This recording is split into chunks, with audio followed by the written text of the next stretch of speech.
Jai Hind all of you. I am Mahima Saxena, Assistant Professor at AKGC in Computer Science and Engineering Department. Today's my lecture is on resolution. Now I will like to explain what is resolution, and what are the approaches in which we use resolution, what are the different types of resolutions, and many more things. Now the first part is like, what is forward chaining? The forward chaining is basically a data driven reasoning approach where inferences start with the available facts and apply rules to infer new facts until a goal is reached. Basically in chaining we have two types of we require two types of things: the facts and the rules. Facts are the actuality that happens in the real world, and rules are like the rules that this need to be like this. So in forward chaining we require these two things, or in predicate logic I said, or in predicate logic we require these two particular things. The next one is process, and the next one is start with known facts. Basically applying inferences rules to generate new knowledge, continue until the goal state is achieved or no more rules are applied. Basically from the starting state we need to go through the process, and we need to end the situation or end the example or end the question from where that no another rules are applied or we required end production or end state. The next one is I would like to explain an example about what is forward chaining. For example, we need to consider a medical diagnosis system. What are the rules for this medical diagnosis system? The first is, if a person has a fever and cough, they may have the flu. The next one is, this is called first rule, and the next rule is, if a person has the flu, they should take rest and drink fluids. Now the given fact, there is a given fact like the person have a fever and cough. So what are the inference we suggest? The system deduct that the person has the flu and suggest rest. This is the example of forward chaining. Now what is the use case? Basically expert system, automated planning, and business rule engines. These are the use case of this particular example. This use case are for this particular example. They may vary or they may not be vary for any other different example. Now what are the advantages and disadvantages of particular chaining? Basically it works well when all the facts are available and suitable for prediction and data driven task. Now what are the disadvantages? It may be inefficient as it explores many possibilities, may generate unnecessary conclusion if not goal oriented. Basically if we have all the facts are clear, if we have an example, if we have a situation, if on that particular situation we have all the rules are cleared and all the facts are clear, then it is easy for us to analyze the situation or example. But if we don't have the all the rules or all the facts are not clear, then it explore many possibilities, like all the possibilities are possible, it explore all the possible possibilities, and it is complex definitely, and it is very much time consuming, and it is very much space consuming, and it generate, and sometimes we observe that it generate unnecessary conclusions which are not goal oriented. According to our goal, the answer is not suitable. This is the biggest advantage of forward chaining. Now the next is backward chaining. Now what is backward chaining? Backward chaining is a goal driven reasoning approach when inferences start with the goal and works backward to find supportive facts.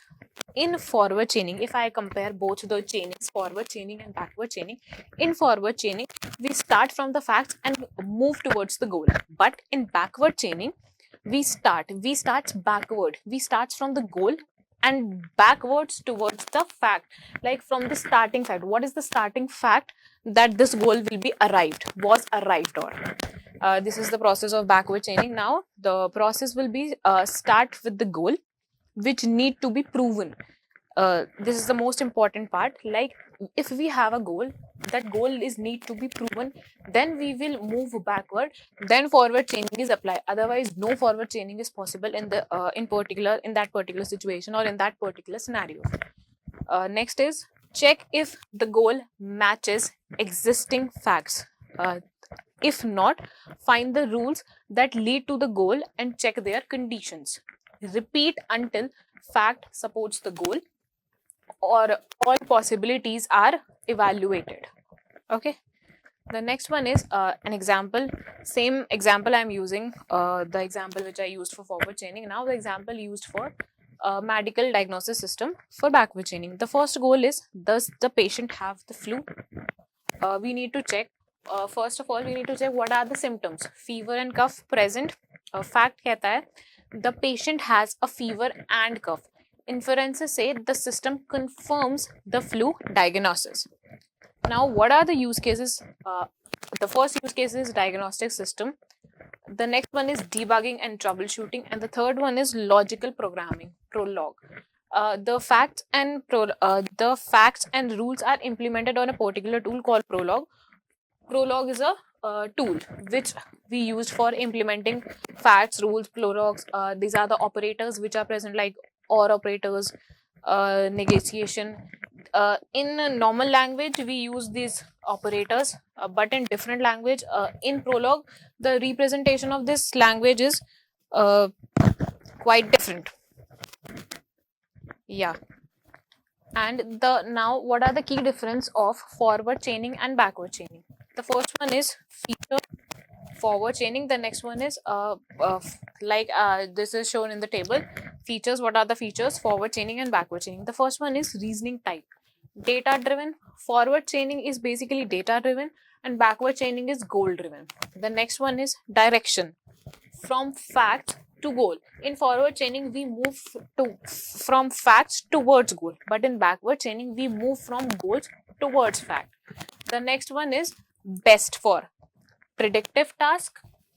Forward chaining is best for predictive task and backward chaining is based for diagnosis and problem solving approach. The next one is efficiency. Forward chaining is less efficient because it explores all the possibilities or the possible solutions which are present for that particular problem. Backward chaining is definitely more efficient because we started from the goal only. If we are starting from the goal only, then the answer is already proven. Na? That's why the backward chaining has more efficiency. The next one is use case. Experts system or planning for forward chaining, and next for backward chaining is debugging, prologue, medical diagnosis. These are the key difference of between forward chaining and backward chaining. The next one is resolution. Now, what is a resolution? Resolution is a powerful inference rule used in automated reasoning and propositional logic. Basically, it is the most important part. The inferences rules, the facts, the table which we are using, which I explained in the previous slides. These are the automated reasoning, and these are the basics for propositional logic. It is a foundation for proving theorems, logic programming, and artificial intelligence applications like Prolog. It basically works by eliminating contradiction in a set of logical statement to derive conclusion. It helps us to eliminate the contradiction statements in between a set of logic or set of rules. It removes them. Now, resolution is a rule of inference that allow us to derive new logical statement by combining clauses and eliminate complementary literals. It is primarily used in propositional logic and first order logic. References is basically we have some different rules and we have some different inferences. With the help of these rules and inferences, we are derive something new by eliminating some statements or by combining clauses of a particular statement. It is very useful in primarily it is useful in propositional logic and first order logic. Now, what is resolution in propositional logic? Basically, first of all, we need to understand in propositional logic A resolution is a rule of inference used to determine the satisfiability of a logical formula. For example, if we have two clauses and B, A and B, the next one is not B and C. We can resolve them to form a new clause by eliminating B, which is A and C. That is why I'm explaining. In previous slide I told you that we have some rules, we have some clauses. With the help of clauses we add something, or we eliminate something. With the help of these operations we are derived some new clauses, which is why in this example this is called A and B. First of all, A and we have one clause A and B. The second one is not B and C, and with the help of we are eliminating B, because B are the, with the help of a rule, it always said that not B and B are always be eliminating or cancel it each other. We derived a new clause which is A and C. Now reasoning system for categories and default information in AI. Basically, a reasoning system in artificial intelligence are designed to draw logical conclusions based on a given information. One key aspect of AI reasoning involves categorization, the ability to classify entity into groups based on shared characteristics.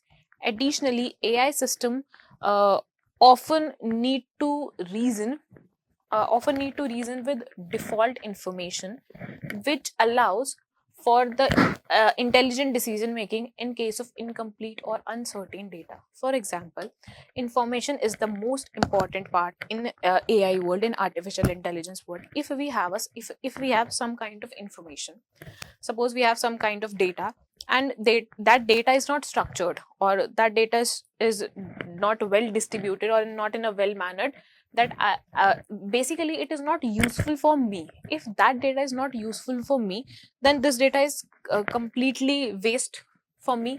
I need to arrange that data, and it is a very time consuming process. It is not in a structured way. I need to put that data into structured way, and after that I need to extract information from that data.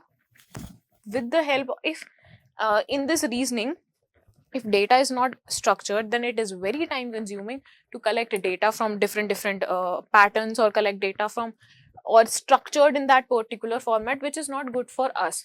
Because of that we required structured data, which is complete, structured data, complete in format and according to my use. After that I'm able to extract information from that data, and which is useful for our AI. Otherwise that data is completely useless, and it is a very time consuming process to put the data in a structured format. If the data is in unstructured format, that I need to convert that data into structured format, and it is a very time consuming process, and its complexity is very increased if the data is in unstructured format. That's why we required structured data. Because of that I need to acquire some information from that data. The next one is categorization in AI reasoning system. The first one is basically why we need to categorize the data, और why we need to required categorization. आखिर हमें ज़रूरत क्यों पड़ी categorization की reasoning AI reasoning system में?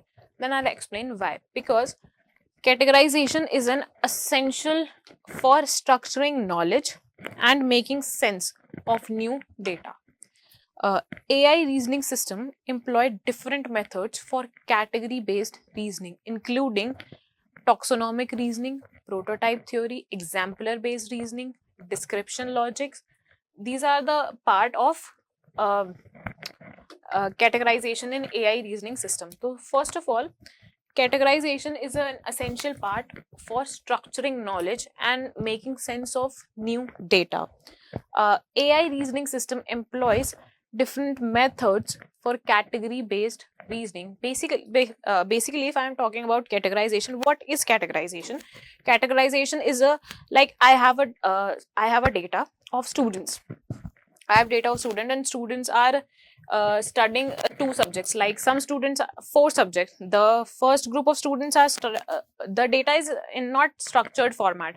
Students are studying. Each student is studying two subjects. The one is studying. A group of student is studying compiler design and DBMS, and the other group of students studying artificial intelligence and machine learning. So now, if I have a data which is not structured, it is in unstructured format. Then first I need to structure that data to extract information like what are the number of students, total number of students studying machine learning and AI, and what are the number of students studying uh, compiler design and DBMS. If I have not that data, then how could I use that unstructured data in my next level of information or next data? That's why we need categorization. Now, what are the important aspects of categorization? The first one is taxonomic reasoning.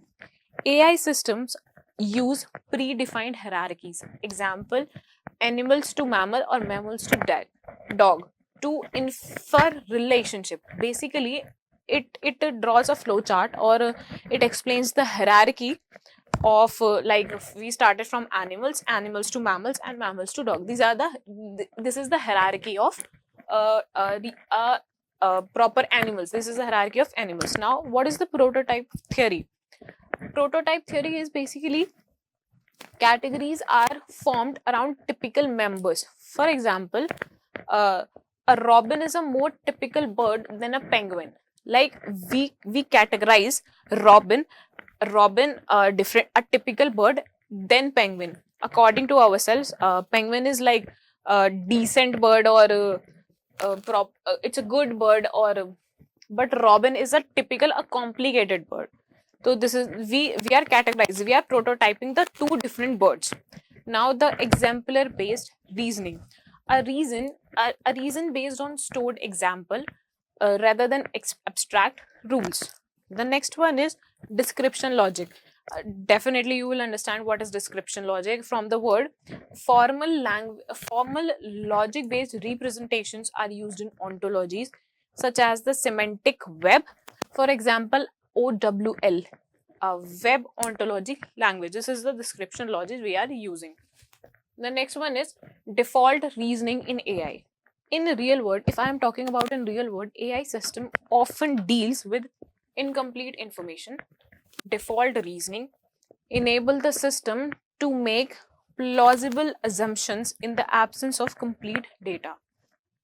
Basically, we have a lot of incomplete information, and incomplete information is very much harmful for anyone. Like if I am talking about something about a disease. Nowadays people will google about write down their symptoms on Google, and Google will answer that you will have this disease, or you will have this disease. And then the person will panic that what will I do, I have a disease. Particularly though, it's not a complete information. Google will not never give you a complete information. As I'm comparing Google with a doctor, then doctor will analyze more information about you, about your symptoms, about your habits. It will also analyze your medical history, or your parents, if your parents have got any disease similar to this, or you have any heredity about this. It's a process. If we don't follow the process, if we have not a complete information, then it will definitely not good for us. Now, what are the key approaches of default reasoning in AIR? The first one is default logic. Basically introduces default rules that hold unless contradicted. Example, birds typically fly, but penguins do not. This is the like a contradictive statement, and it's a default logic. The next one is non-monotonic reasoning. Unlike classical logic, adding new knowledge can invalidate previous conclusion. Basically, if we have two clauses, and I'm adding the third clause also, then it will cancel out the first two clauses. This is the meaning of this. The next one is a frame problem solution. Default reasoning helps address the challenges of updating AI knowledge without specifying every detail. This is the frame problem solution. The next one is what are the application of categorizing and default reasoning. The first one is expert system, autonomous vehicle, knowledge graphic and semantic web, robotics and natural language processing. The first one is expert system. Expert system is basically an AI driven medical diagnosis tool used to use default reasoning to suggest likely disease based on systems. This is the expert system. Autonomous vehicle is basically AI characterize objects, vehicles and apply default rules for safe navigations. The next one is knowledge graph and semantic web. AI categorize the information and infers relationship in large scale databases. The fourth one is robotics and natural language processing. AI robots use categorization and defaults to interrupt commands and act accordingly. Basically, in robotics and natural languages, we have a robot, and I am training that robot with the help of some data, the past data. With the help of that past data, the robot will analyze the situation and perform accordingly. If sometime a situation occurs that is not present in his database, that not according to his past details, then what will happen? It will analyze the situation according to the past data and it will perform the operation. This is called robot in robotics, like analyzing the situation according to their past data. This is it. Thank you so much for this.